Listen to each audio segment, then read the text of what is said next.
Video is recording. But that's also in progress. So, ladies and gentlemen, what we covered in the last 2 days, and I'm really happy that you people have shown a lot of interest in that area. And that area, the name of that area is network security or cyber security or cloud security or IoT security. So you know that nowadays this has become very hot. And we have seen that in the security side, the different areas which can be covered is the offensive security, is the defensive security, is the defensive security, then is the digital forensic, and the incident response team. And I will advise you to, incident response team. Okay, so I will advise you that go to the previous 2 lectures and read about them. We talked about that this is the red team.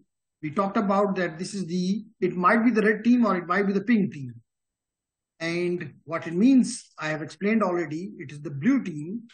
So you can be, if you want to become part of the cybersecurity, you will be either part of the red team, pink team, blue team.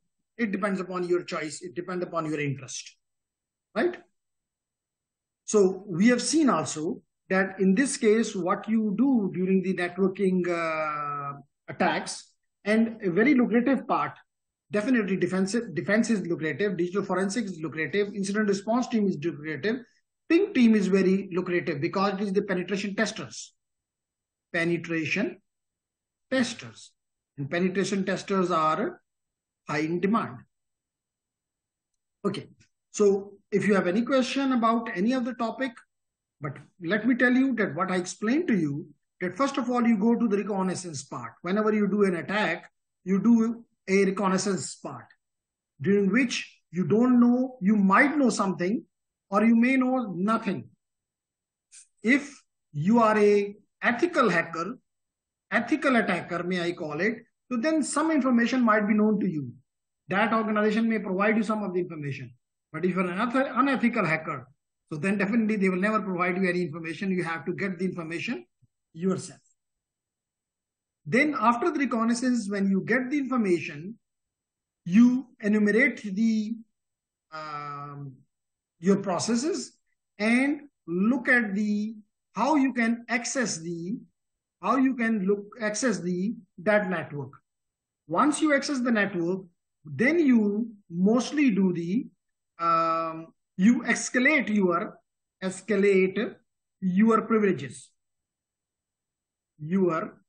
privileges. For example, you enter into a network, into a computer with an ordinary user password. Definitely you can't do anything there then. You need especially the root password or root privileges. Our root is in Linux, we call it root. In the Windows, we call it administrator. And or you may call it admin. And in the Solaris, you call it super user. So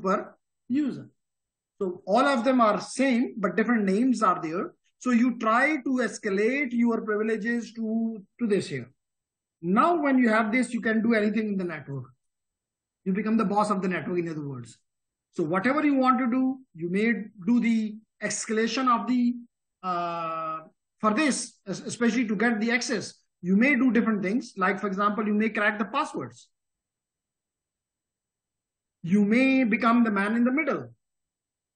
So we have seen all of these things in the last 2 lectures, that you can do different things to get the access to the network. We have talked about the vulnerabilities, that what type of vulnerabilities you may find, which may be technological, which may be configurational, which may be against the security policy of the company. These are the vulnerabilities. What are vulnerabilities? These are the weaknesses, the loopholes. These are the weaknesses, which are loopholes, you may call them, which are present in the network, which you can use, which you can exploit to access the network. right? And these vulnerabilities you might get you might get to know about them during your reconnaissance phase. Once you escalate you may do the data exfiltration. For example, you may take the data from there and bring it on your own computer, which is definitely the company don't want or industry don't want, but you can. And then if you are a good attacker, you want to remove the traces so that nobody can reach you. जैसे आप कहते हैं ना कि जी ये बड़ा चालाक मुजरिम था कि सब कुछ करने के बाद भी वहां से उसके कोई निशानात नहीं मिले, तो निशानात खत्म करो. माइट भी आप उसका टाइम्स, जब भी काम शुरू करो आप उसके टाइम्स को लेट करो कि 1950 के बना दो, तो जो भी लॉग्स बनेंगी वो 1950 की डेट में आएंगी, वो नहीं पकड़ी जाएंगी, फॉर एग्जाम्पल. एंड देन इसके अलावा वी टॉक्ड अबाउट कि जी अटैक के लिए you may use the malwares. Remember we talked about the not matwares, it is malwares. What are malwares? We discussed them, and we talked about the viruses. We talked about the worms. We talked about the trojans or Trojan horses. We talked about the spywares. We talked about the ransomware, adware. So we talked about all of them in the yesterday's class. Ransomware. We talked about something about the how we can mitigate this, and we talked about that, for example, we should use the anti-malwares which are updated. और किसी ने question किया था और मैंने फिर उसको total virus पे ले जाके बेशुमार एंटीवायरसेस दिखा दिए थे.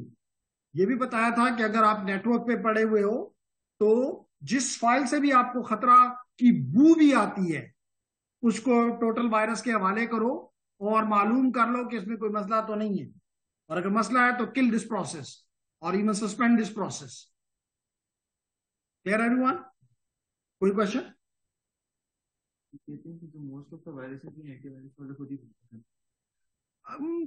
इस पे मैं कमेंट में नहीं करना चाहूंगा कि हर कोई बुरा नहीं होता और हर कोई अच्छा नहीं होता, लेकिन रियलिटी ये है कि वायरसेस भी हैं, मालवेयर्स भी हैं और उसके एंटी भी हैं.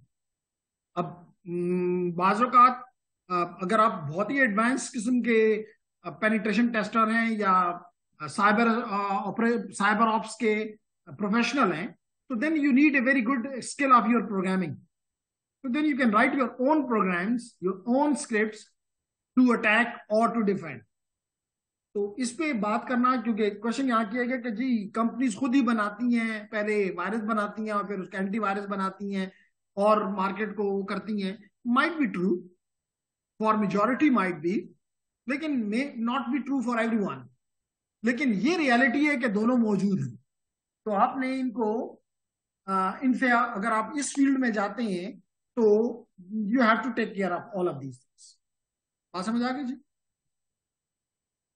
तो ये बातें तो हमने लेडीज एंड जेंटलमैन कवर कर ली थी सारी, लेकिन फिर भी अगर आपका क्वेश्चन, स्पेशली क्वेश्चन उस वक्त करें जो लोग डेफिनेटली पिछले काफी टाइम से निकल भी थे, परसों भी थे, वो तो डेफिनेटली क्वेश्चन कर सकते हैं, उसमें कोई दो राय नहीं है.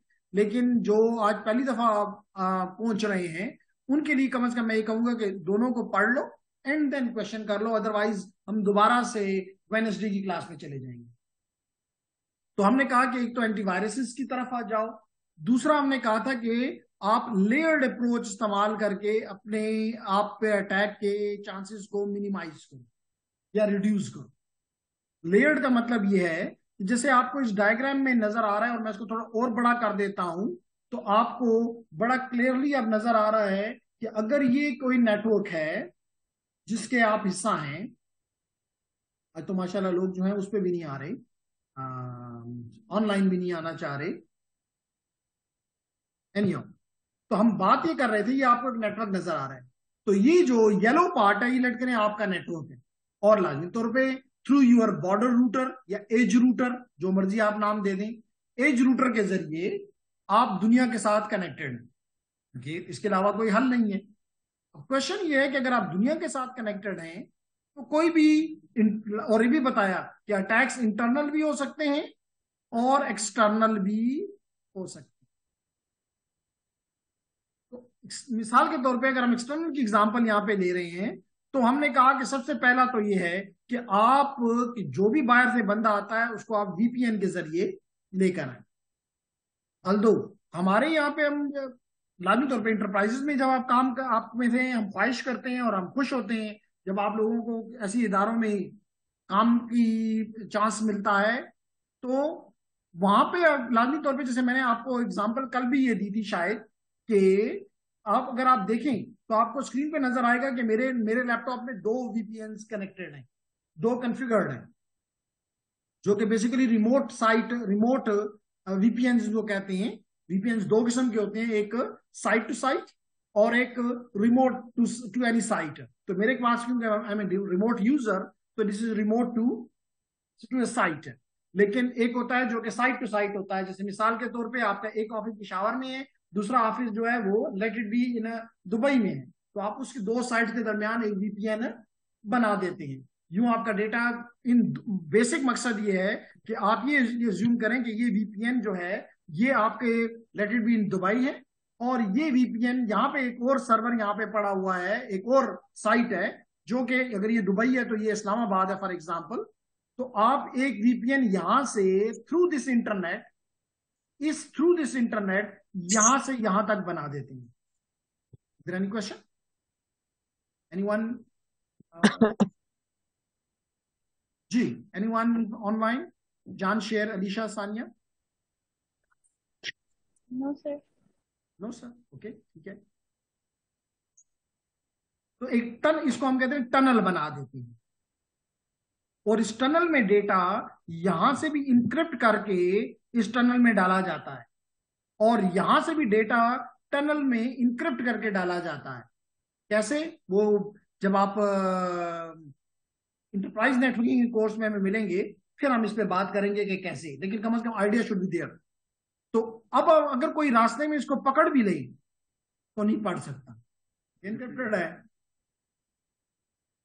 क्योंकि क्योंकि अगर कोई इसको चेंज करना चाहे तो कर नहीं सकता, पहले तो खोल नहीं सकता।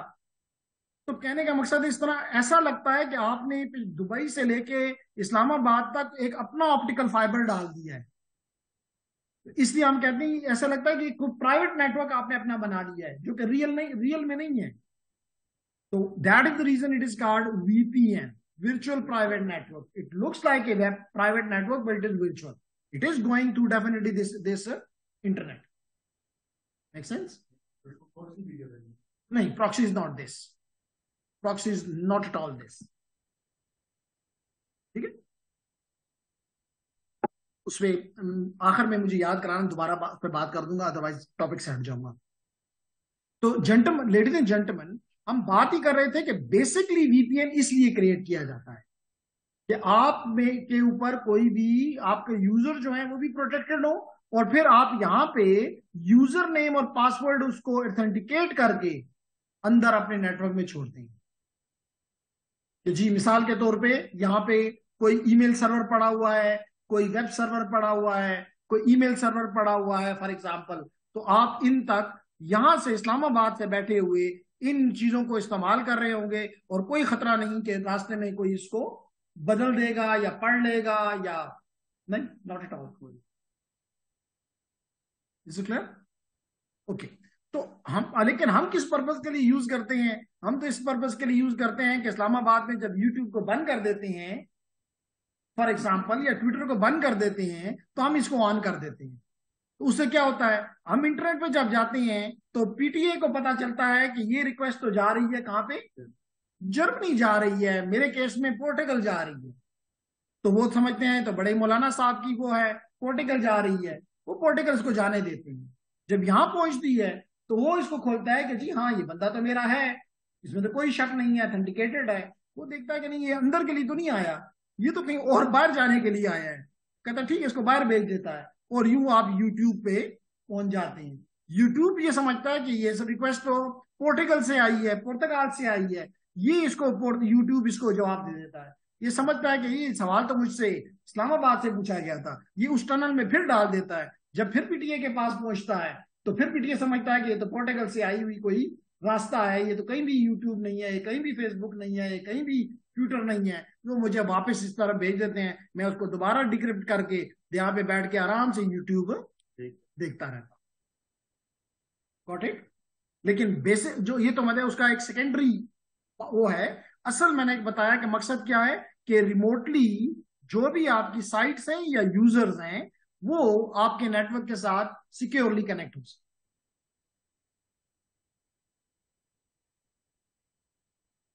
शायद आप देखें ना,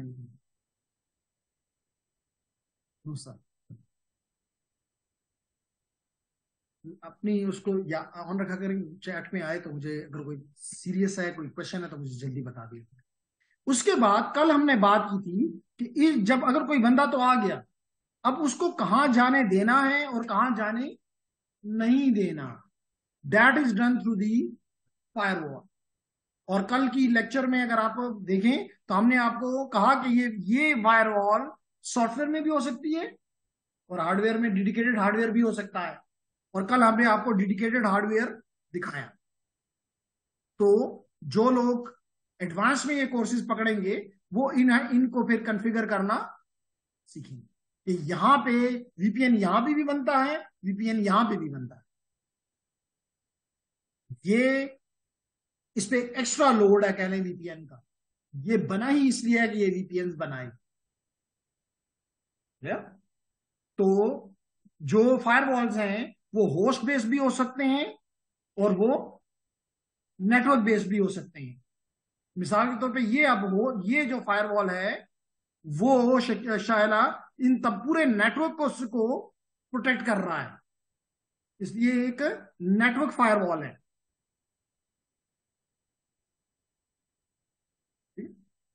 इसी तरह अगर मिसाल के तौर पे इसके मुकाबले में कल मैंने बताया कि अगर मैं यहां पे लिखूं फॉर एग्जांपल फायरवॉल, तो यहां पे भी एक फायरवॉल इंस्टॉल्ड है, लेकिन ये सिर्फ होस्ट के लिए।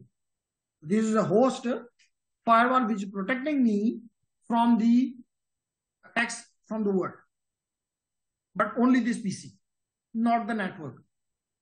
Got it? जी बिल्कुल। लेकिन अगर ये आपकी ओरिजिनल वो है तो फिर तो ये अपडेट होती रहेगी और आप बचते रहेंगे। लेकिन अगर ये कहीं से आप पायरेटेड है तो फिर बस एक दफा ये बन गई।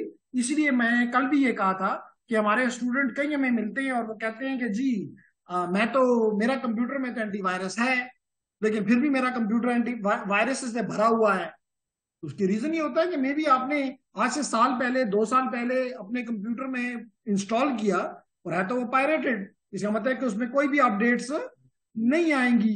यही बात हमने कल भी इसको डिस्कस किया था कि अगर मैं अपडेट्स की बात करूं तो आपको नजर आएगा कि मुझे विंडोज की अपडेट भी मिल रही हैं, मुझे सिक्योरिटी की अपडेट्स भी मिल रही हैं, तो मुझे मुख्तलिफ अपडेट्स मिल रही हैं।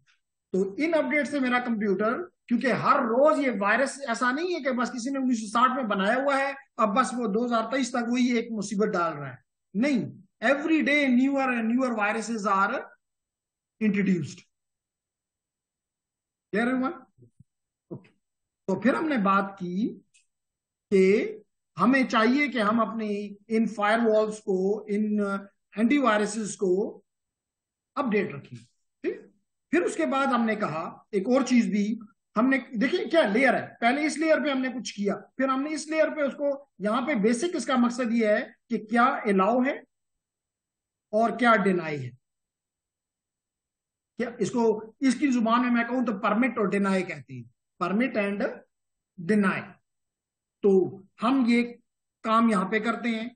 इसके बाद हमने कहा कि जी इन दी ट्रिपल ए सर्वर, ये अगेन एक सर्वर है, क्या काम करता है।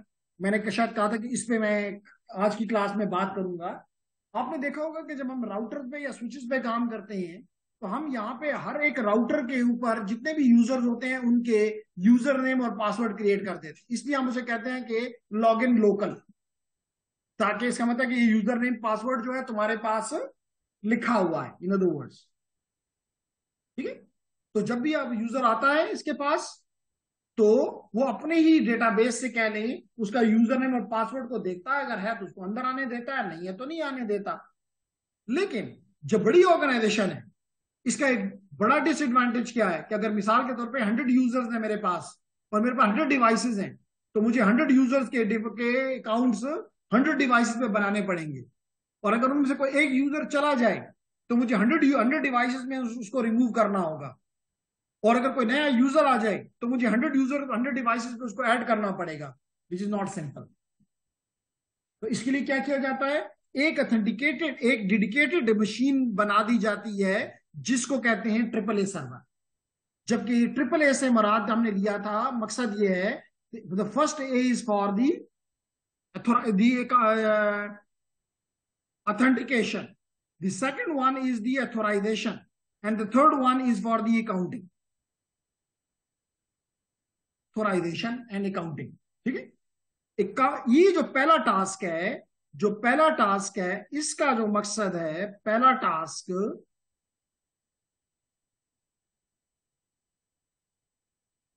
जी, पहला जो ऑथेंटिकेशन का मतलब तो ये है कि आपको अंदर जाने दिया जाए या ना दिया जाए, बस ये ऑथेंटिकेशन है। जैसे आप लोगों के मोस्टली के बैंक अकाउंट्स होंगे, तो जब आपने अगर मोबाइल बैंकिंग इस्तेमाल करते हैं तो आप अपना यूजर नेम और पासवर्ड देते हैं। जैसे मिसाल के तौर पे अगर मैं यहां पे आ जाऊं,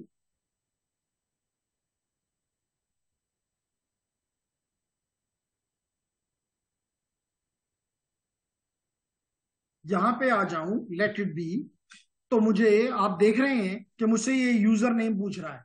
अगर मैं यूजर नेम दूं तो ये मुझसे पासवर्ड पूछेगा यहां। और बाज केसेस में आप उसकी 2 स्टेजेस करते हैं तो वो आपको एक ओटीपी भेज देता है, 1 टाइम पासवर्ड भेज देता है, ताकि कंफर्म हो जाए, क्योंकि वो आपने बताया होता है कि जी ये मेरी ईमेल पे या मेरी ईमेल पे या मेरे एसएमएस पे या दोनों पे भेजो।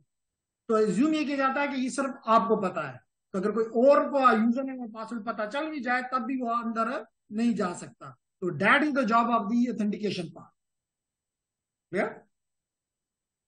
Now once you are authenticated, you entered into this bank. ठीक है, लेकिन क्या आप कर सकते हो और क्या आप नहीं कर सकते हो, दिस इज अथोराइजेशन। मिसाल के तौर पे मैं इस अकाउंट में अगर इसमें इंटर हो जाता हूं, तो अगर मैं इस साइट पे इंटर हो जाता हूं, तो ladies and gentleman you understand कि मैं अपने अकाउंट से किसी के दूसरे के अकाउंट में तो पैसे शिफ्ट कर सकता हूं, लेकिन किसी दूसरे के अकाउंट से अपने अकाउंट में शिफ्ट नहीं कर सकता। मैं किसी कोई मिसाल के तौर पे किसी और के अकाउंट को की स्टेटमेंट नहीं दे, अपने अकाउंट की स्टेटमेंट तो देख सकता हूं, लेकिन अपने इवन अपने वालिद की अकाउंट की वो नहीं देख सकता, या अपने बच्चे की भी उसके स्टेटमेंट नहीं देख सकता।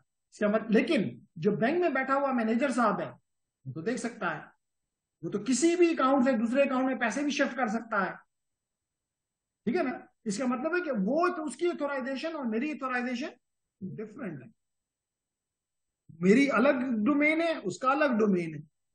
जैसे इसकी और एग्जांपल हम दे सकते हैं, इसकी ऑथोराइजेशन कहेंगे कि आपका सीएमएस है, आप सिर्फ वहां से अपना रिजल्ट देख सकते हैं, हम रिजल्ट वहां डाल सकते हैं, हम रिजल्ट वहां चेंज कर सकते हैं, आप नहीं चेंज कर सकते। That is authorization. ठीक हो गया? इसके बाद ऑथोराइजेशन के बाद जो तीसरा ए है, इसको कहते हैं अकाउंटिंग।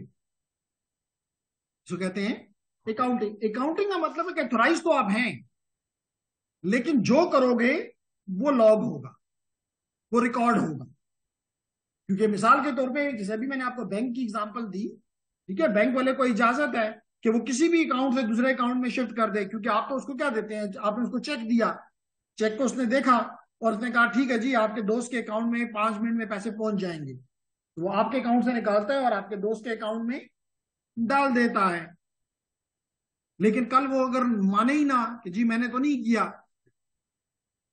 स्टेटमेंट में भी तो ये तो नजर नहीं आता कि किसने किया है। स्टेटमेंट तो ये पता चलेगा कि आपके अकाउंट से, मिसाल के तौर पे आप कहते हैं मैंने तो कभी चेक दिया ही नहीं है, मेरे अकाउंट से कैसे 10 लाख रुपए गायब हो गया है। ठीक है, स्टेटमेंट में तो नजर आएगा कि जी ये अकाउंट जो किसी दूसरे उसमें चला गया है, हो सकता है कि वो अकाउंट जो है वो यूरोप का हो, तो क्या आप उसके पीछे यूरोप जाएंगे? नहीं जा सकते। यहां में अकाउंटिंग काम आएगी कि पता चलेगा कि किस वक्त किस शख्स ने क्या काम किया, तो वो चेक करके बताया जाएगा कि नहीं जनाब आप झूठ बोल रहे हैं, वाकई ये काम आप ही नहीं किया। इसलिए हम कहते हैं कि अपने यूजर नेम और पासवर्ड को अपने तक रखो। ऑर्गेनाइजेशन में भी काम करते हो तो इसको अपने किसी को मत दो। स्पेशली आज की सॉरी दूसरी क्लास में जब मैं आऊंगा शुरू करूंगा, वहां पे मैं इस बात को भी वो करूंगा कि आप अगर किसी लॉगिन हो अपने सर्वर पे, किसी भी सर्वर पे, चाहिए कि आपका अकाउंट, आपका लॉगिन जो है वो आफ्टर सर्टन मिनट्स आपको लॉग ऑफ करवा दे। क्योंकि बाजू का इंसान है गलती कर जाता है कि लॉगिन किया, दोस्त आ गया कहता है हाँ मैं आ रहा हूं, उसको लेके कैंटीन चले गए, चाय पी, सब कुछ किया, घंटे के बाद आए तो आप घंटा वो सिस्टम आपका ऑन था। कोई भी शख्स जहां जो भी काम करेगा वो अकाउंटिंग में आपके आएगा, आप कभी भी डिनाई नहीं कर सकते कि मैं नहीं था। Got it? तो ये एक और लेयर हमने लगा दी कि कंप्लीट हमने देखा किसको जाने देना है, क्या करेगा, और करेगा तो उसको हम रिकॉर्ड भी करेंगे, जिसको हम यहां इस जुबान में रिकॉर्ड नहीं कहते, हम कहते हैं लॉग करेंगे। लॉक नहीं कह रहा, लॉग कह रहा हूं, LOG। ओके, तो हमने एक और वो लगा दी जी रुकावट। फिर हमने इसके बाद यहां पे देखें IPS और IDS इंस्टॉल कर दिया। IPS या IDS इंस्टॉल कर दिया, क्या फर्क है जी इनमें, और एब्रिविएशन क्या कहता है? कल भी मैंने इसके कहा कि जी IPS stand for intrusion prevention system. Intrusion intrusion prevention system.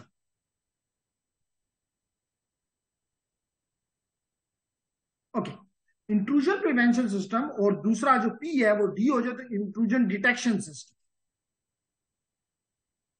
Intrusion detection system दोनों का मकसद, और अगर जब आप लाजमी तौर पे यहां तो सिर्फ नाम है, अगर आपका दिल चाहे तो हम जब इसको एडवांस कोर्स में पकड़ेंगे तो will be studying the snout, that is a tool. So we will be configuring this knot, we will be installing this knot, and we will be putting that knot in our network, and that will be acting as an intrusion detection system or intrusion prevention system. Ladies and gentlemen, करता क्या है? जैसे कि नाम से जाहिर आपको नजर आ रहा है, नाम से आपको नजर आ रहा है कि इंट्रूजन को प्रिवेंट कर रहा है। इंट्रूजन का मतलब है कोई शख्स अनऑथोराइजली आपके नेटवर्क में इंटर हो रहा है, या कोई ट्रैफिक अनऑथोराइजली आपके नेटवर्क में इंटर हो रही है। सो मिसाल के तौर पे आपके नेटवर्क में वॉर्म्स अंदर लाए जा रहे हैं, आपके नेटवर्क में ट्रोजन्स अंदर लाए जा रहे हैं, तो ये उसको प्रिवेंट करेगा। अगर ये उसको रोक देता है, पकड़ के कहता है न बजे, तो that is the intrusion prevention system. और अगर ये इंट्रूजन डिटेक्शन सिस्टम है तो ये उसको डिटेक्ट तो कर लेगा लेकिन रोकेगा नहीं, उसको अब लॉक कर देगा, ताकि आप जैसे लोग शॉप में बैठे हुए ये चेक कर लें कि जो सिस्टम ने कहा है अगर वो खतरनाक है तो कम से कम फ्यूचर के लिए उसके लिए आप रोकें। SOC is the secure. Okay, जब अगर आप नेटवर्क की एक्सपर्ट बनती हैं, क्वेश्चन ये किया गया अनम ने, कि अनम का क्वेश्चन है कि सॉक क्या है, तो मैं ये बताता चलूं कि अगर आप नेटवर्क की स्पेशलिस्ट बनती हैं तो आप नॉक में, जिसको कहते हैं नेटवर्क ऑपरेशन सेंटर, इसमें बैठ के अपने टास्क परफॉर्म करेंगे। लेकिन अगर आप सिक्योरिटी की एक्सपर्ट बनती हैं तो फिर आप सिक्योरिटी ऑपरेशन सेंटर यानी सॉक में बैठेंगे। वहां पे हम फिर बात भी करेंगे कि हर एक में मुख्तलिफ लेवल्स के लोग होते हैं। कोई इब्तदाई जिसको कहते हैं टायर 1, कुछ उससे उसके सीनियर जिसको टायर 2, अगले senior tyre 3, managers and all this. ठीक हो गया? तो हम बात करेंगे about the hunters and all this, ये क्या है और इनकी क्या क्या एक्सपर्टीज होनी चाहिए, क्योंकि जिसने भी अगर ये बनना है तो फिर वो एक्सपर्टीज तो सीखनी पड़ेगी, नो अदर ऑप्शन। तो जनाब ये भी समझ आ गई कि IDS और IPS क्या काम करते हैं, तो एक अलग लेयर बन गई आपके सामने। फिर हमने बात की कि आपने अपने कंप्यूटर में, अपने नेटवर्क में अगर कोई ईमेल सर्वर चला रहे हैं, तो लाजमी तौर पे ईमेल्स को भी आपने, मिसाल के तौर पे कोई स्पैम्स हैं तो वो तो आपके उसमें नहीं आने चाहिए, कोई लिंक्स आ रहे हैं वो तो नहीं आने चाहिए, या कोई ऐसी ईमेल है जो कि 1,000 लोगों की तरफ जा रही है, प्रॉब्ली आप उसको रोकना चाहेंगे। तो again you have the email security appliance, ESA stand for email security appliance. और अगर आप वेब चला रहे हैं तो, जो कि तकरीबन हर एक नेटवर्क में वेब भी होता है, ईमेल भी होता है, तो वेब को कर रहे हो तो वेब की सिक्योरिटी के लिए आप वेब सिक्योरिटी अप्लायंसेस इंप्लीमेंट करेंगे। इसके अलावा कई चीजें जो कि हम अगला कोर्स बस ये खत्म करें, जो कि 16 चैप्टर है, बस एक वो रहता है, जब ये हम खत्म कर लें तो हम इनकी सिक्योरिटी की बात बड़ी डिटेल में करेंगे कि यहाँ पे भी अटैक्स हो सकते हैं और यहाँ पे भी अटैक्स को हमने, कौन कौन से अटैक हो सकते हैं और किस तरह उनको आप रोक सकते हैं। क्लियर हो गया मेरी बात? तो आपने यहाँ पे क्या देखा कि हमने मल्टीपल लेयर्स में अपने काम को इम्प्लीमेंट किया, और हमारी ख्वाहिश है कि कोई भी बाहर से आए तो कम से कम हमारे इन चीजों को हमारे नुकसान ना पहुंचा सके। Got it everyone? Is there any question? तो मैंने आपको वीपीएन, मैंने, और इसमें मोस्टली जो प्रोटोकॉल आजकल हम इस्तेमाल करते हैं उसका नाम है आईपी सेक।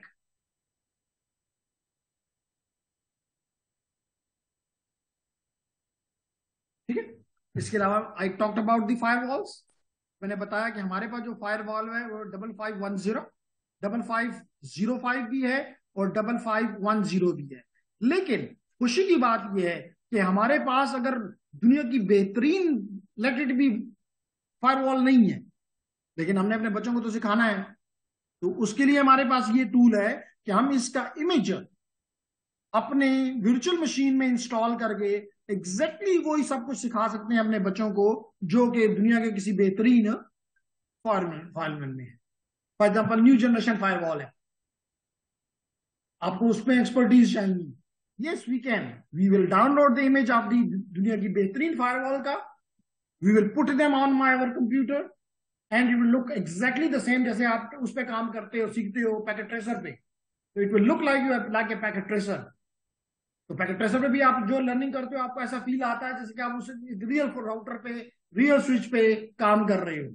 तो हम यहां पर भी आपके लिए फैसिलिटेशन प्रोवाइड कर सकते हैं, तो इसलिए हमें कोई डर नहीं है।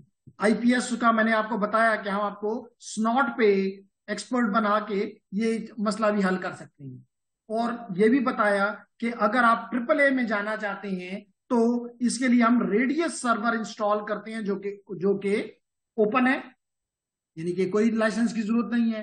अल्दो के, सिस्को के सॉल्यूशंस भी मौजूद है, प्रॉब्लम उसका नाम है टेकैक प्लस, टेकैक plus.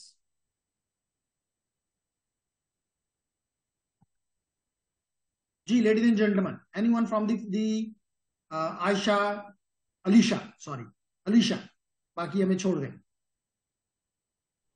It is clear Alisha? Yes sir. Nice.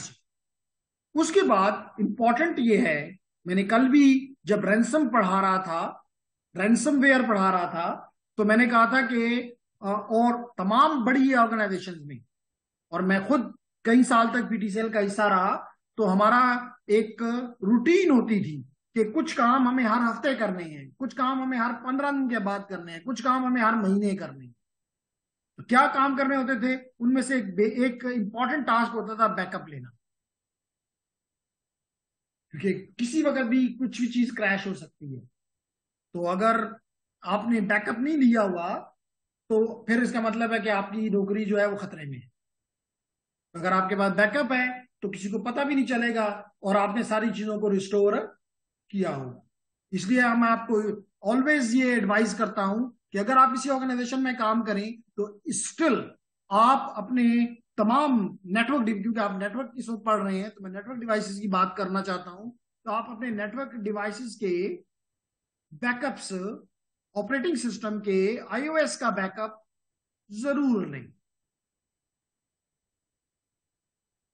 अपने iOS का बैकअप जरूर लें। इसके बाद नंबर 2, जो भी आपकी कॉन्फ़िगरेशंस हैं, जो भी आपकी कॉन्फ़िगरेशंस हैं, इसका बैकअप जरूर लें। कि अगर किसी ने आपकी बैकअप, इसको मिसाल के तौर पे कॉन्फ़िगरेशन है, आपका एक मशीन चल रही है पिछले 3 साल से, कई कॉन्फ़िगरेशन उसकी की गई होंगी जिसका आपने कभी देखा भी नहीं होगा कि कौन कौन सी है, कैसे याद हो सकता है? क्योंकि आज के दौर में हम इस पे, हम किसी एडवांस कोर्स में बात करेंगे कि अब तो आपके ऑर्गेनाइजेशन में हो सकता है कि 10,000 राउटर हो, तो क्या आपको 10,000 राउटर्स की कॉन्फ़िगरेशन याद होंगी? सवाल ही पैदा नहीं होता। एक ही नहीं याद हो सकती, दोस्तों एक 10,000 की कैसे याद होंगी? तो अगर आपने उनकी बैकअप्स ली हुई है और संभाली हुई है, अगर कहीं भी आपसे एक्सीडेंटली या आपके किसी इंप्लॉय से या किसी बैड गाय से उसको उड़ा दिया, तो आप कहेंगे no worries, it will be restored. बात समझ आ गई? तो इसलिए फ्रॉम द नेटवर्क परस्पेक्टिव तो ये कहूंगा। और अगर आप सिस्टम एडमिनिस्ट्रेटर होते, नहीं नेटवर्क एडमिनिस्ट्रेटर के बजाय सिस्टम एडमिनिस्ट्रेटर होते, जैसे मिसाल के तौर पे कोई शख्स सीएमएस का एडमिनिस्ट्रेटर होगा जो कि वहां के डेटाबेस को, ऑरेकल को, सीएमएस को संभाल रहा है, उसकी रिस्पॉन्सिबिलिटी बनती है कि वो हर में वो depend upon weekly, biweekly, monthly, जैसे भी है, वो उसके बैकअप्स ले और संभाले। क्लियर हो गया मेरी बात? लेकिन वो के बाद from the perspective of the system administrator, we are talking from the perspective of the network administrator. तो हमारे लिए इस कोर्स में ये नहीं है, लेकिन फिर भी हमें इन चीजों का पता है और हम आपको ट्रेन कर सकते हैं कि किस तरह आप अपने iOS क्या चीजें, सॉरी मुझे तो ये नहीं पता, ऑपरेटिंग सिस्टम। तो आपके राउटर का, स्विच का, ऑपरेटिंग सिस्टम का बैकअप कह रहा हूं। लेकिन याद रखो कि ये ऑपरेटिंग सिस्टम जो है सिस्को का है, लेकिन आपने, और ये भी याद रखो कि सिस्को का सिर्फ एक ही ऑपरेटिंग सिस्टम नहीं है, जैसे विंडोज का एक ही ऑपरेटिंग सिस्टम नहीं है। तो you may have to talk about the iOS XE, iOS XE, you may have to talk about the iOS XR, you may have to talk about the NXOS. So these are the different operating systems which are installed on different series of the Cisco machines. क्यों, क्या जरूरत है भाई? किसी router ने आपके as पे काम करना है, किसी ने। तो लेडीज एंड जेंटलमैन, इससे ड्यूरिंग दी शॉर्ट ब्रेक कह लें, उसी दौरान पूछा गया कि जी क्या हम अगला को, एक तो पहली बात कि हम कल क्लास लेंगे और इसी टाइम पे लेंगे जो कि 2 o'clock है, और हो सकता है थोड़ी सी लंबी हो जाए, इससे कोई आप लोग ज़हनी तौर पे तैयार रहिएगा। तो ऑनलाइन इंशाल्लाह विल बी मीटिंग टुमारो, और हम कोशिश करेंगे कि ये कोर्स जल्द खत्म कर दें। Already we have taken longer time, और लेकिन खुशी अगर ये होगी कि अगर आप लोगों ने सीख लिया, तो अगर नहीं सीखा तो फिर तो कोई फायदा नहीं है। तो सिर्फ कहने का मकसद ये है कि हम कल क्लास लेंगे, कोर्स को खत्म करने की कोशिश करेंगे, समझा के समझ को करेंगे, और अगला कोर्स जो कि आपको पता है स्विचिंग राउटिंग वायरलेस एसेंशियल्स, वो उसके बाद हम स्विचिंग राउटिंग वायरलेस एसेंशियल, जिनमें 3 इंपॉर्टेंट आइटम्स कवर होते हैं, स्विचिंग का, राउटिंग का और वायरलेस का। तो ये हमारा सेकंड कोर्स बनता है। तो वो लोग जो कि इंटरेस्टेड हैं, they may register it, so that we should know okay, who is interested and who is not interested. ठीक है? समझ,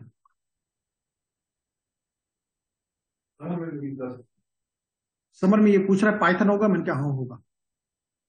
पाइथन प्रोग्रामिंग का पूछ रहा है, वो एक अलग कोर्स है, इसके साथ कोई तलक नहीं है। एनीहाउ, तो हम बात कर रहे थे कि आपको बैकअप लेना बहुत जरूरी है।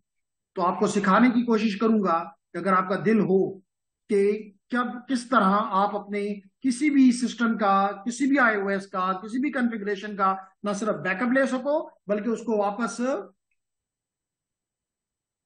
रिस्टोर भी कर सको।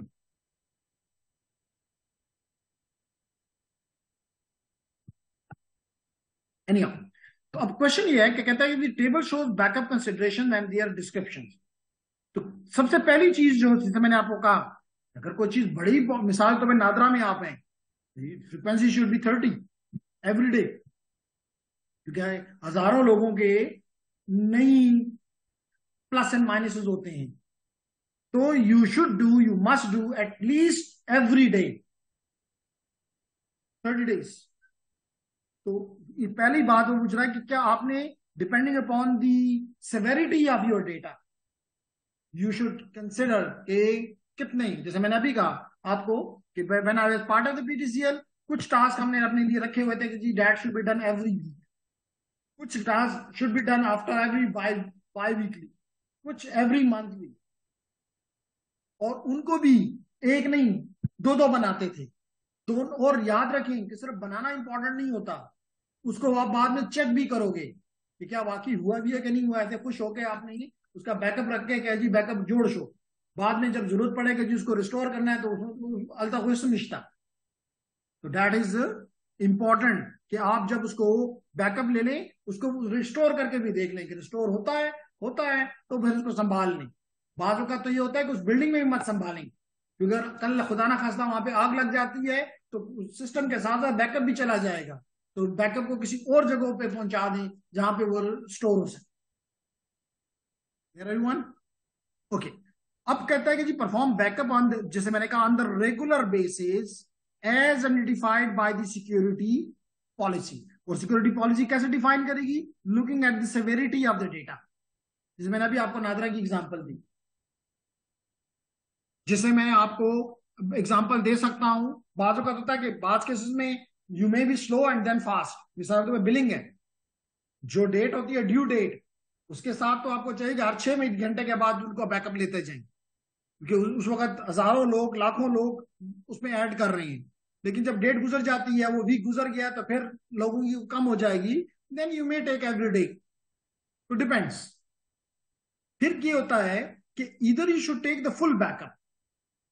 फुल बैकअप आप ले। फुल बैकअप का मतलब है कि अगर वहां पे जैसे लेट करें यूईटी है, तो यूईटी लेट करें इनके पास कंप्लीट डेटाबेस का साइज जो है वो 10 गीग है, 100 गीग है। पूरे 100 गीग को का बैकअप ले लो, इसको कहते हैं फुल बैकअप।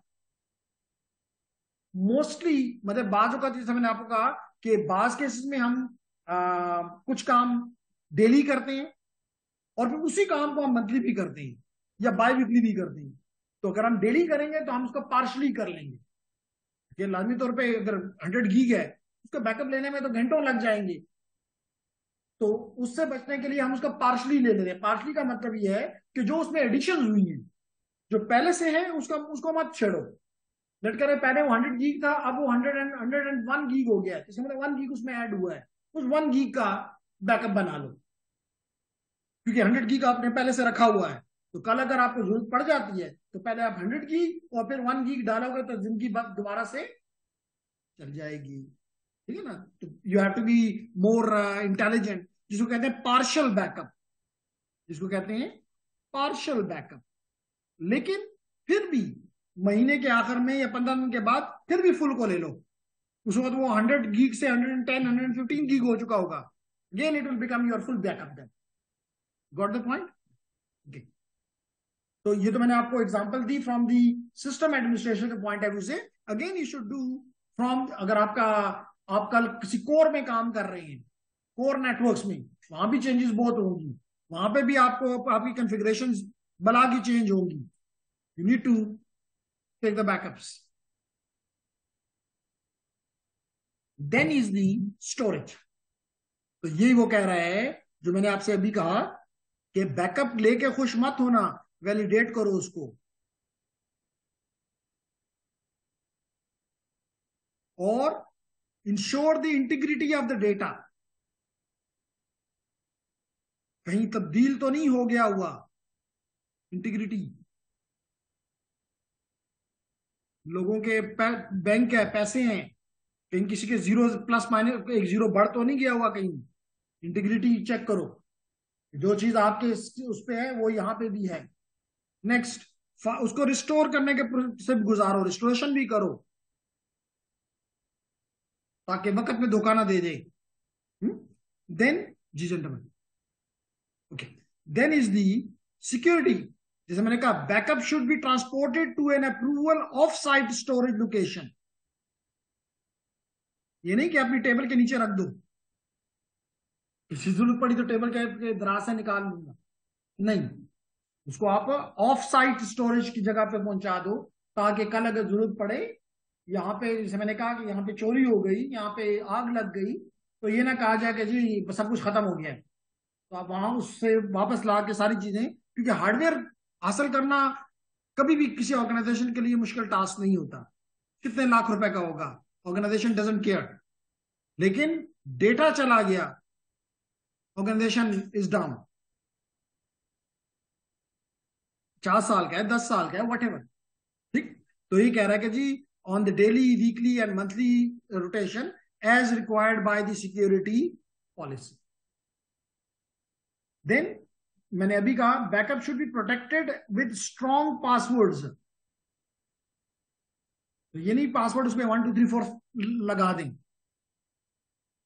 तो हम अगेन जब हम साइबर सिक्योरिटी में पढ़ेंगे तो विल लुक एट कि किस तरह स्ट्रॉन्ग पासवर्ड्स बनाते हैं और किस तरह अपने यूजर पे को पाबंद करते हैं कि वो स्ट्रॉन्ग पासवर्ड्स का यूज करें।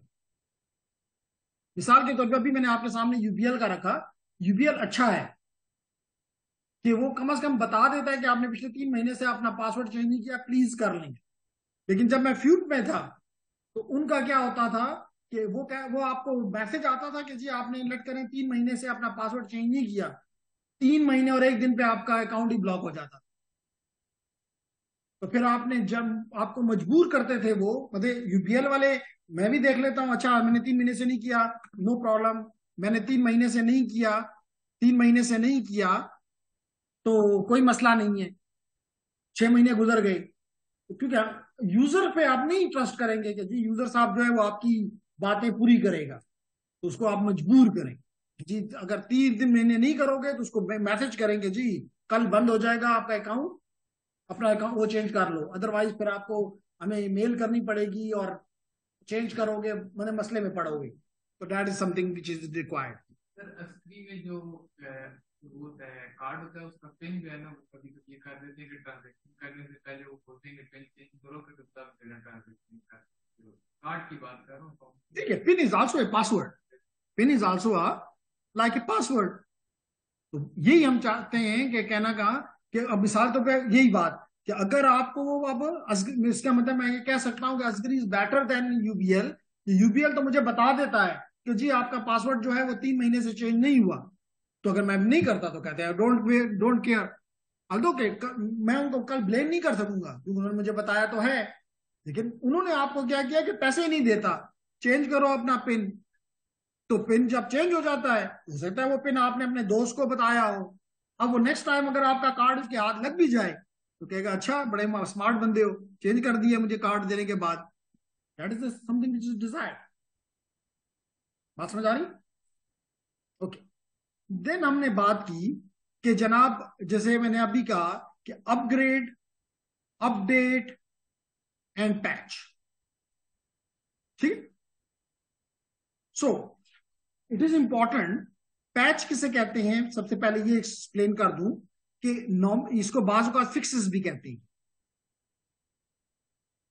तो आपके किसी भी सिस्टम जब बनता है तो इंसान ने बनाया, तो अल्लाह ने तो नहीं बनाया कि उसमें उसमें गलती का गुंजाइश नहीं है, गलती की गुंजाइश तो मौजूद है। इसी वजह से अभी मैंने आपके सामने रखा था कि अपडेट्स में, तो अपडेट्स मुझे हर रोज तकरीबन आती हैं।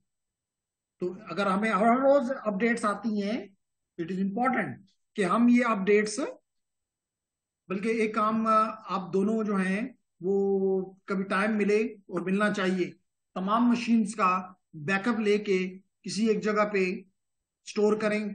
मेरे पास नहीं है। ठीक है। ओके। तो और फिर उसको स्टोर करके भी चेक कर लेंगे जी इट वर्किंग, तो किसी फ्लैश में रख के आराम से हो जाए। ठीक है। तो हमने कहा जी कि जो एक्स्ट्रा आपको बाद में पता चला माइक्रोसॉफ्ट को, लिनक्स वालों को, सिस्को वालों को, नोकिया वालों को, कि जी उनके सॉफ्टवेयर में कोई बग मौजूद है, कोई वीकनेस मौजूद है, कोई लूप होल मौजूद है, तो वो उसका एक उसी यानी कि पहले वाले हार्ड सॉफ्टवेयर में कुछ ऐड करवा देना चाहते हैं, इसको कहते हैं पैच। या कोई नया मालवेयर आ गया है, तो एंटीवायरस पे पैच लगाना पड़ेगा, ठीक है ना। तो यही वो कह रहा है कि as new malware are is release, enterprise need to keep current with the latest version of the antivirus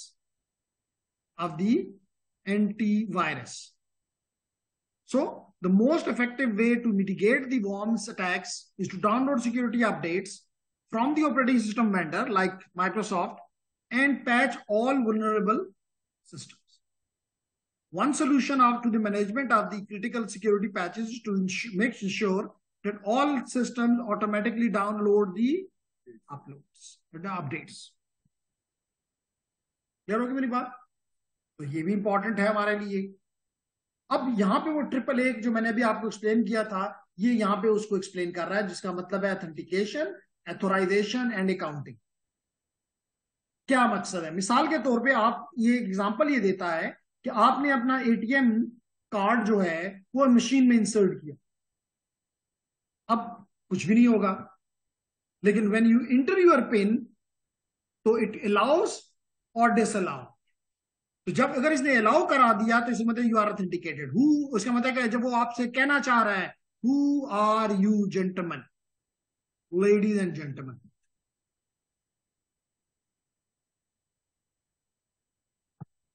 अब आप इंटर तो हो गए, आप कह रहे हैं कि जी 10 लाख रुपए है, एटीएम साहब निकाल दो। तो वो कहता है कि नहीं जी 10 लाख रुपए आपकी हैसियत नहीं।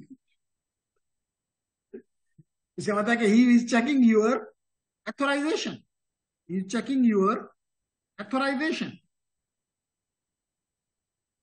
क्लियर होगी मेरी बात? यही वो कह रहा है how much can you spend. यहां पे ये एग्जांपल ले रहा है कि अगर ये क्रेडिट कार्ड है तो क्रेडिट कार्ड की आपकी एक लिमिट होती है। अगर आप उस लिमिट, मिसाल के तौर पे लिमिट इज 50,000 और आप बाइंग करनी है 70,000 की, वो कहेगा नहीं। क्या मतलब आप ऑथेंटिकेट तो हो गई, क्रेडिट कार्ड ने आपको ऑथेंटिकेट तो कर दिया, लेकिन एथोराइज नहीं है आप इस काम करने के लिए। और अकाउंटिंग का क्या मतलब है? अकाउंटिंग का मतलब यह है कि कल अगर आपने लेट करो 50,000 की वो कर ली, परचेज कर लिया, और फिर आप जाके उनको कहें कि जी जब वो आपको बिल भेजें तो आप कहें मैंने तो की नहीं है, तो बड़ा आसान काम हो जाएगा कि इवन गाड़ी ले लो, गाड़ी आ जाए तो उनको कहो जी अच्छा गाड़ी तो आई है लेकिन पैसे तो मैंने नहीं आपको कहा था कि उसको दो। Here comes your accounting, what did you spend it on. कहां कहां आपने, ये जो लिस्ट है वो आपको दिखाएंगे कि जी आपने इस वक्त ये पैसे इस कंपनी को दिए और वहां पहुंच गए। तो that is the authentication, authorization and accounting. Clear everyone? Yes. Okay. So then is the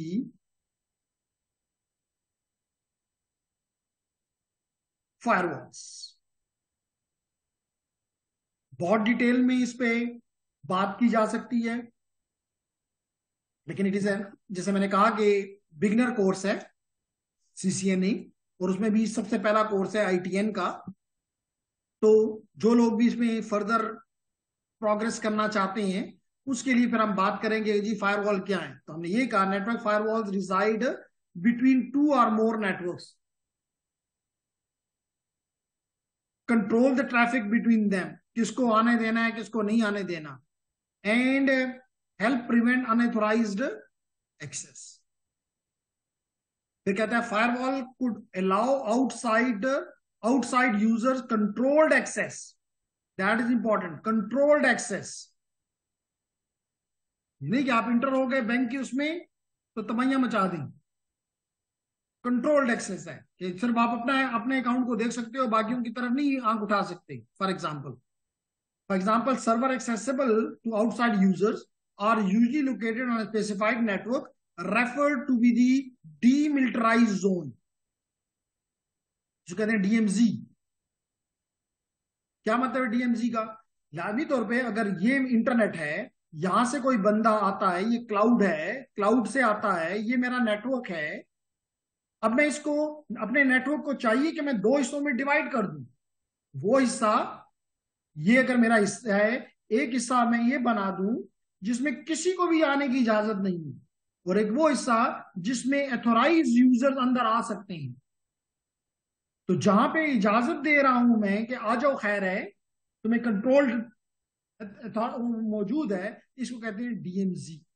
मिसाल के तौर पे आपका वेब सर्वर है, तो लाजमी तौर पे आप चाहेंगे कि बाहर की दुनिया वाले आपके वेब सर्वर पे आए और आपके वेब पेजेस देखें, आप रोकना नहीं चाहते। लेकिन अगर आपका फाइल सर्वर है तो आप नहीं चाहते कि आपके फाइल सर्वर के ऊपर कोई भी आए, कि वो आपकी क्या कहना चाहिए द राइट वर्ड, खुफिया चीजें हैं, आपकी सीक्रेट्स हैं, कंपनी सीक्रेट्स हैं, आप नहीं चाहते कि कहीं आए। इसका मतलब कि here nobody is allowed, you may call it like a militarise zone. जैसे आसान सी बात, अगर कल कोई शख्स इस्लामाबाद में जाके और आईएसआई के हेडक्वार्टर में इंटर होने की कोशिश करता है तो नॉट अलाउड। तो that is why, because it is militarize zone. कल अगर आप इंटर होना चाहते हैं Department of Defense of US में तो नॉट अलाउड, मिलिटराइज जोन है। लेकिन अगर आप उनके किसी पार्क में इंटर होना चाहते हैं तो इजाजत है, इसका मतलब डीमिलिटराइज जोन है, लेकिन एक खास हद तक आपकी आपकी ताकत है, नहीं कि आप वहां पे चले गए जो मर्जी करना शुरू कर दो। तो यहां पे भी हम अपने नेटवर्क को इस तरह बनाते हैं कि कोई भी बाहर से आए and that we decide on our firewalls. किसी को देखें, और ये भी है किसी के लिए तो ये है कि कुछ भी वो बाहर से अगर वो मांगे तो वापस जवाब भी आए। लेकिन बाज केसेस में हम कहते हैं नहीं, ना आना है ना जाना है, एक किस्म का मिलिटराइज जोन हो गया। एंड हियर आप देख रहे हैं कि आपने इंटरनेट से कोई आया, इधर जाने की इजाजत है, लेकिन इधर जाने की इजाजत नहीं है, क्योंकि ये इनसाइड नेटवर्क है, may I call it like militarize zone. जबकि जो आपका डीमिलिटराइज जोन है उसमें देखिए इजाजत है। आप जैसे जो ब्रिलियंट ज़ेन होते हैं वो ये करते हैं कि यहां पहुंचते हैं, यहां के किसी कंप्यूटर को कंप्रोमाइज करते हैं और यहां से फिर यहां लैंड करते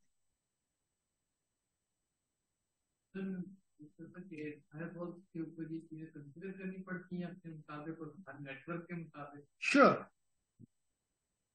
इसीलिए तो अब अब्दुल्ला चला गया, अब्दुल्ला ने यही कुछ टाइम पहले क्वेश्चन किया था कि उसका ख्याल ये था कि शायद ये सब कुछ कंपनी करके देगी और बस मैंने सिर्फ उसको लगा के और बिजली दे दी। तो मैंने कहा था नहीं, क्योंकि आपकी रिक्वायरमेंट तो उनको कभी नहीं पता, और आपकी रिक्वायरमेंट किसी और भी बदल सकती है। तो फिर क्या आप कहेंगे सिस्को को, कहेंगे सिस्को साहब आए हमारा काम करो, सिस्को कहेगा हमने हार्डवेयर बेच के गुनाह कर लिया। That is the reason we want to train you, mister gentleman तैयार हो जो ये काम आपने करने हैं, किसी और ने नहीं करने। रूल्स बनाने पड़ते हैं, यस, ठीक है, okay.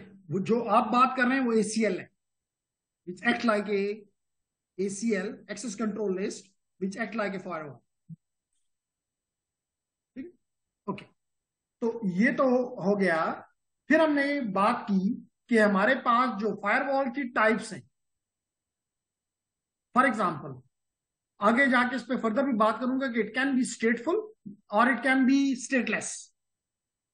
Firewall can be stateful, आजकल ज्यादातर स्टेटफुल हैं, या इट कैन बी स्टेटलेस। तो that is more intelligent. Sure,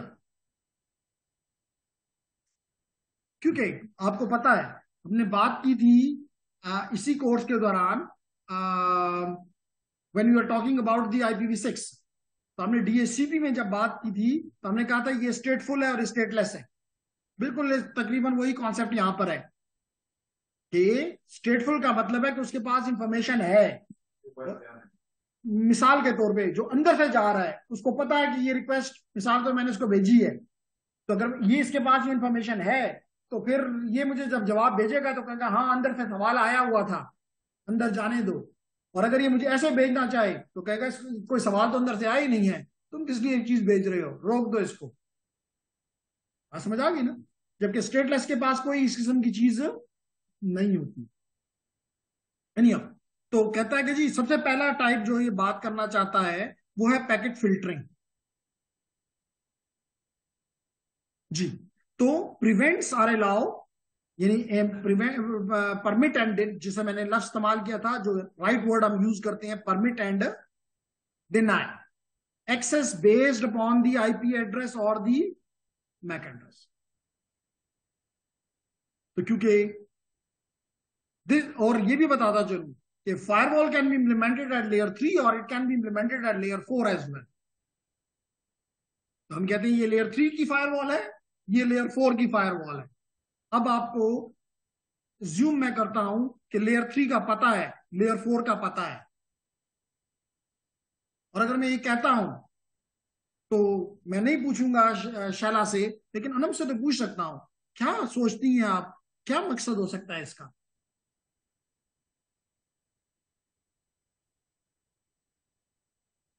क्योंकि हर लेयर पढ़ाने का मकसद था, क्योंकि अगले कोर्सेज में जब आपको से बात करूंगा तो फिर हर की इंटरनल्स में जाने की ख्वाहिश नहीं होगी मेरी, बस बोल दूंगा कि कहूंगा समझ गए हो।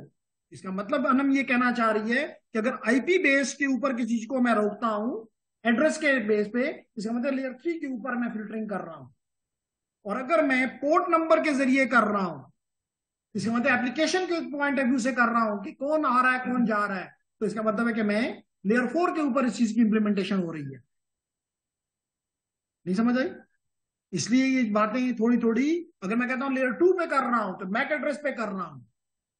आपको पता है कि लेयर 2 पे मैक एड्रेस है, इसलिए जितनी भी बातें पढ़ी हैं वो बेकार नहीं है। वो अब सारी जिंदगी अगर आपने नेटवर्क्स में रहना है, अगर आपने सिक्योरिटी में रहना है, तो हैसियत मुसलमान तो हमें पता है कि हमें जो कुछ हमने यहाँ किया है उसका सवाल जवाब वहां भी होगा। इसका मतलब हमें वहां भी सवाल जो होंगे वो इसी किस्म के होंगे कि आपने नेटवर्क में कौन सी 2 नंबरी की थी, या नेटवर्क को क्यों नहीं ठीक रखा था।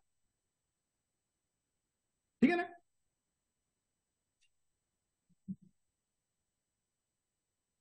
या ऐसा हुआ है कि ज्यादा बंदा डाउनलोडिंग करता है फाइल का करता है, लोगों से करते हैं कि मैक एड्रेस को ब्लॉक कर देते हैं, तो वो भी फायरवॉल में से डालती है या? जी जी जी जी। जब आप अगले कोर्स में, मैंने अभी बताया switching, routing, wireless essential. Wireless essential में आप ब्लॉक भी करोगे, अलाउ भी करोगे, हमेशा के लिए भी दोगे, कभी के लिए भी नहीं दोगे, हर काम करो। ठीक है ना? ओके नाइस जी।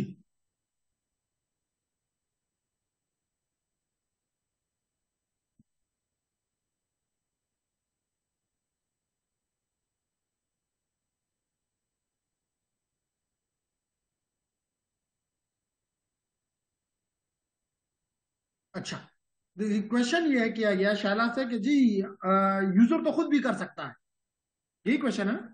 यूजर तो अपने नेटवर्क के, अपने घर के लिए करेगा, लेकिन आपने अपने पूरे नेटवर्क के परस्पेक्टिव से करना है। मिसाल के तौर पे कोई आपके नेटवर्क में, जैसे आपने स्टॉर्म फाइबर का, तो क्या मेरा स्टॉर्म लट करें, मैं राइवल उसका है, पीटीसीएल है या नया टेल है, तो क्या वो कोशिश नहीं करेंगे कि इनके नेटवर्क को खराब किया जाए, इनकी सर्विस को खराब किया जाए? तो एथिकल नहीं है, लेकिन मिसाल के तौर पे करीम है, तो क्या वो ऊपर से खुश है, वो चाहता है कि ऊपर आगे जाए। लेकिन डेफिनेटली आपने अपने नेटवर्क को, चाहे वो पीटीसीएल का नेटवर्क है, आपका काम है कि आप उसको प्रोटेक्ट करेंगे, तो वहां पे you will putting your firewalls. Make sense? Like in we are in UET, तो they also have the firewall. कोई भी चीज ब्लॉक की, मिसाल के तौर पे सम टाइम पहले मैं 2 कोर्सेज पढ़ाता था, एक में मैं मैटलैब और दूसरे में यही आपका सिस्को। इनकी वीडियोस जो थी दोनों की नहीं चलती थी, और स्पेशली हॉस्टल से नहीं चलती थी। तो स्टूडेंट ने मुझे बताया, आई वेंट देयर, कि जी ये क्यों नहीं चल रही है, तो बड़ी एजुकेशनल है, इनको कैसे आप ब्लॉक कर रहे हैं? तो अगर कोई और होता तो वो कहते हैं जी ये नहीं हो सकता वगैरह वगैरह। Then I talk to them कि नहीं जी, क्योंकि ये फलाने प्रोटोकॉल पे चलता है और उस प्रोटोकॉल को हमने ब्लॉक किया है। तो मैंने कहा, आपको किसने कहा है कि प्रोटोकॉल को ब्लॉक करो? आप उस पोर्ट को ब्लॉक करो, ऊपर जाओ, लेयर 4 पे जाके कर लो, लेयर 3 को छोड़ दो। एंड देन अगले दिन स्टूडेंट ने कहा जी हाँ हमारा मसला रिजॉल्व हो गया है। तो that is something which I want, क्योंकि नॉर्मली जो हमारे अकेडमी है, आपको पता है कि वहां पे थ्योरी तो बहुत है, प्रैक्टिकल तो नहीं पता होता कि कैसे इंप्लीमेंटेशन है। जस्ट आई तो उनको मैंने सिर्फ ये बताया कि ये काम आप कर रहे हैं जो कि गलत है, तो उनको समझ तो आ गया कि हाँ हम यही कर रहे हैं। उनका next next day it was fine. अब बात समझ आ गई? Okay nice. फिर हम कह रहे हैं जी, ये इसका मतलब इन अदर वर्ड मैं कह रहा हूं कि लेयर 2 और लेयर 3 के ऊपर, क्योंकि आईपी की बेस के ऊपर या मैक के बेस के ऊपर मैं फिल्टरिंग कर रहा हूं। इसी तरह हम एप्लीकेशन फिल्टरिंग यानी कि लेयर 4 में भी कर सकते हैं, प्रिवेंट और allow access to specific application types based upon the port number, layer 4। Similarly URL filtering भी कर सकते हैं, इस साइट पे जा सकते हो, इस साइट पे नहीं जा सकते हो, प्रिवेंट और allow access to the websites. And then the important one is sir URL block कर सकते हैं, तो सर इस तरह फिर टॉरेंटिंग जो करते हैं लोग, टॉरेंटिंग को भी ब्लॉक किया जा सकता है कि टॉरेंटिंग ना होगा? शुरू भी कर सकते हैं। अगर आप टॉरेंट्स की आप बात करें तो मुख्तलिफ टॉरेंट एक तो नहीं है, दे आर इन थाउजेंड्स, तो you have to look at them, क्योंकि वो सब के सब एक आईपी से भी नहीं आ रहे, मुख्तलिफ आईपी से आ रहे हैं, मुख्तलिफ पोर्ट नंबर से आ रहे हैं, तो वहां पे आपको फिर यूआरएल के बेस के ऊपर उनको फिल्टरिंग तो देना, यू हैव टू ऐड। यही तो फिर हमने एक काम ये भी किया कि बासुड ने कहा कि जी हमें ये साइट्स नहीं आ रही, तो फिर हमने कहा कि जी हमें लिख कर दो कि जी तुम्हारी ये 100 साइट्स नहीं खुल रही, तो फिर मैं उसके बाद जाऊंगा कि ये 100 साइट देखो कहीं यूआरएल फिल्टरिंग में तो नहीं डाली हुई।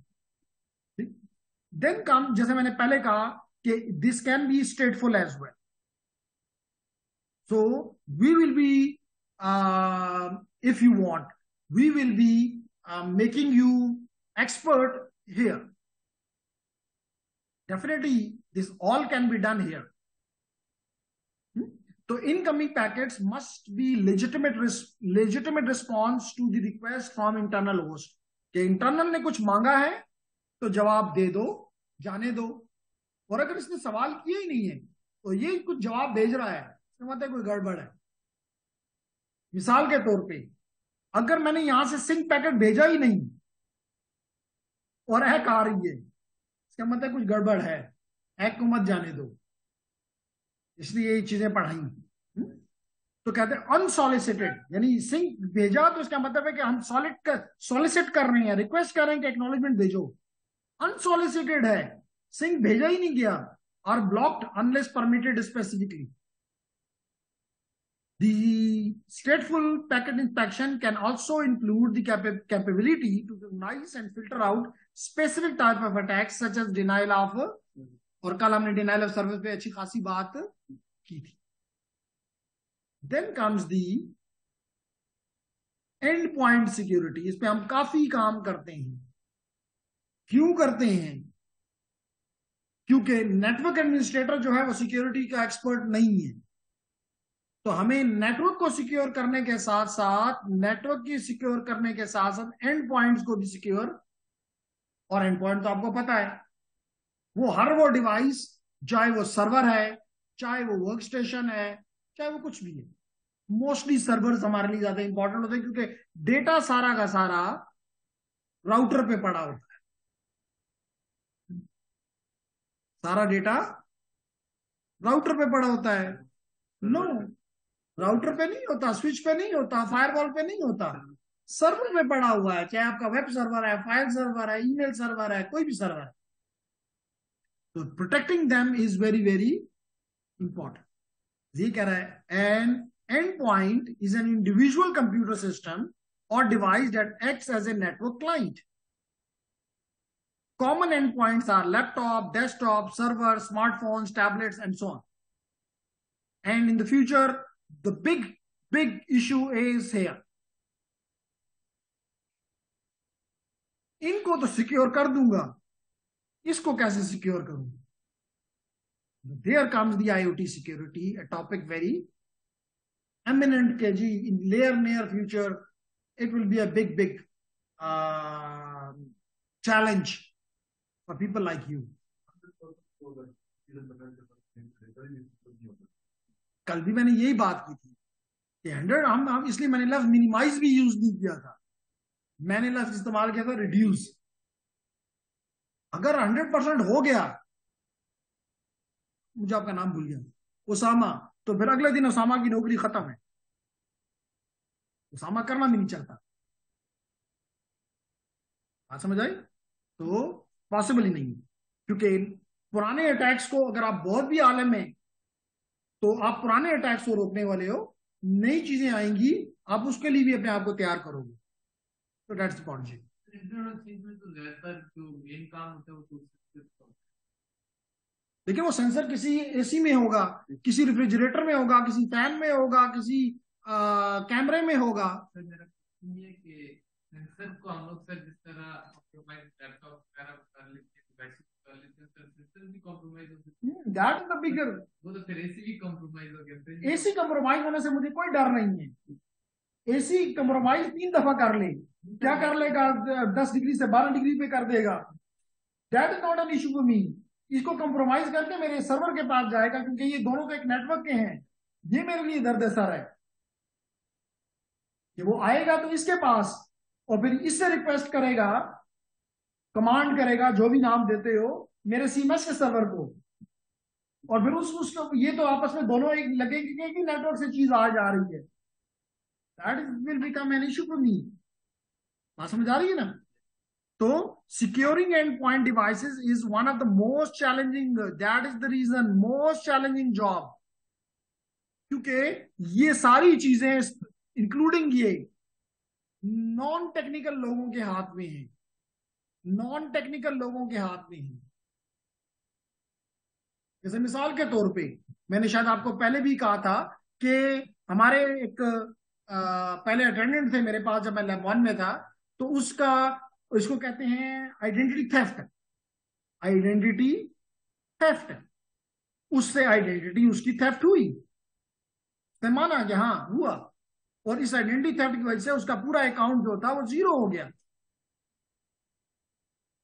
क्योंकि सारी चीजें उसने टाइम टू टाइम उससे लेता गया, और जब सारी चीजें ले ली तो जितनी भी शॉपिंग उसने उस शख्स ने की, थ्रेट एक्टर ने की, वो लगता था कि एक प्रॉपर उसी शख्स से कर रहा है। इसलिए उसके पास कोई वो नहीं था, बैंक नहीं कह सकता था कि जी आपने, क्योंकि आपने खुद अपनी आइडेंटिटी थेफ्ट करवाई है। Make sense? तो ये सारी डिवाइसेस भी मोस्टली, और ये तो इसको तो कर भी नहीं सकता, क्योंकि इसके पास ना प्रोसेसिंग पावर है, ना मैं इसमें ये नहीं कर सकता कि ये एयर कंडीशनर जो है इसकी अपनी कीमत तो 80,000 है, लेकिन ये क्योंकि आप आईओटी के साथ लग गया तो इसकी कीमत 2,80,000 रुपए हो गई है। तो लगेगा हटा लो ये सेंसर अपना, मुझे 80,000 का दे दो। तो लाजमी तौर पर मुझे यही कर सकता हूँ कि 80,000 से 82,000 का हो गया है, और 2,000 में मैं कहां से सिक्योरिटी निकाल के उसको दूं? इसलिए it is more challenging because you don't have the processing power, RAM and all this thing here. Clear? Any of internet of things में जा रहा है तो वो ऑब्वियसली इंटरनेट के साथ कनेक्ट करता है, इंटरनेट को सिक्योर कर, और इसके ऊपर कुछ सारे एप्लीकेशन लेयर नहीं है, तो फिर इस पे तो एप्लीकेशन लेयर का कोई भी लेयर इंडिया के काम करे तो उस तरह एंड पॉइंट कुछ नहीं करेंगे, इसको सर सिक्योर करने एंड पॉइंट है ये। सर इसको सिक्योर करने ये मैंने आपको बताया ना कि ये आप इसलिए कर रहे हो कि कोई भी शख्स सिलेक्ट करे, क्यों जरूरी है।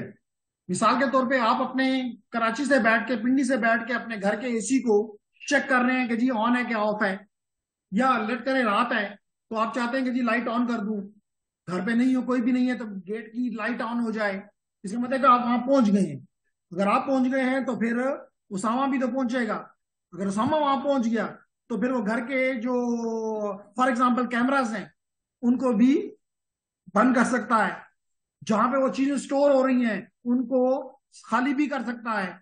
और ज्यादा डेंजरस ये कि अगर उसको एक्सफिल्ट्रेट करके अपने पास ले जाए तो कल आपको बता सकता है कि स्टाक और किदा कानून के दिल।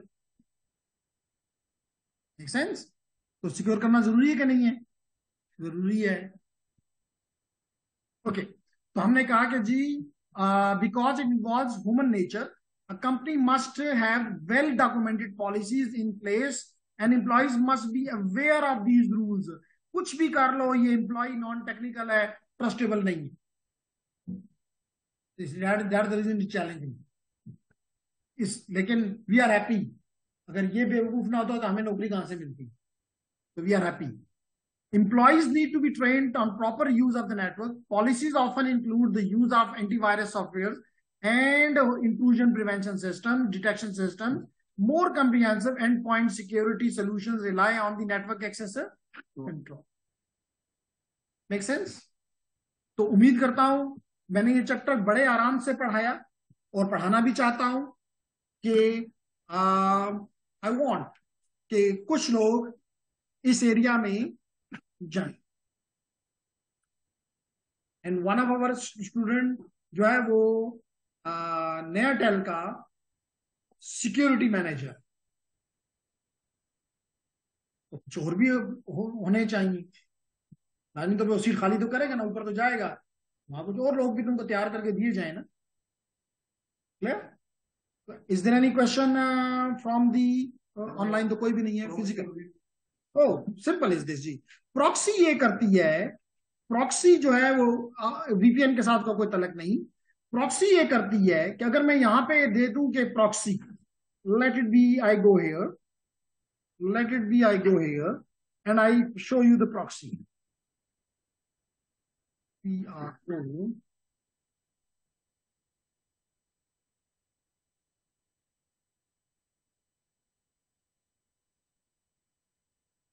और अगेन जब आप हमारे साथ वर्ब सूट में काम करेंगे तो प्रॉक्सी इस्तेमाल करना सिखाएंगे। लेकिन अभी मैं कहीं और चला गया जी। ये आगे manual proxy setup, use the proxy server this. अगर मेरी ऑर्गेनाइजेशन मुझे वो मजबूर करे कि जी प्रॉक्सी यूज होगी, तो I have to give their address and port number here. अब क्या होगा कि जब भी मैं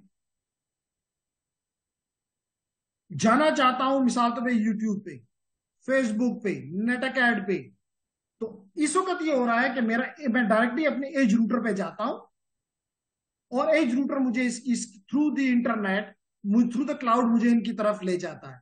फाइन। जब प्रॉक्सी लगा दूंगा तो फायदा भी है नुकसान भी है। फायदा ये है कि हर बार मुझे यूट्यूब पे जब जाना होता है तो मेरे लिए यहां से रिस्पॉन्स आता है। प्रॉक्सी केस में यह है कि पहले में जो भी आपको पता नहीं चलेगा, लेकिन जब आपके यहाँ पे कॉन्फ़िगरेशंस हैं तो आप यहां जाओगे। प्रॉक्सी अगर इंप्लीमेंटेड है तो every time you never go to the site, but you will always go first here, and through here you will be, if allowed, you will be allowed to go here or not. This is not possible then. Companies आपको ये कह के खुश करती हैं कि जी इसका फायदा ये है कि अगर आप एक दफा यूट्यूब पे या फेसबुक पे या नेटअकैड पे चले गए तो उसका एक इमेज कह लो, टेम्प पार्ट मेरे पास यहाँ पे होगा, तो हर बार हम यहाँ पे नहीं आएंगे बल्कि यहीं से आपको उठा जवाब दे देंगे और आपको पहला पेज कम से कम जल्दी से मिल जाएगा। तो आपको फील होगा कि वो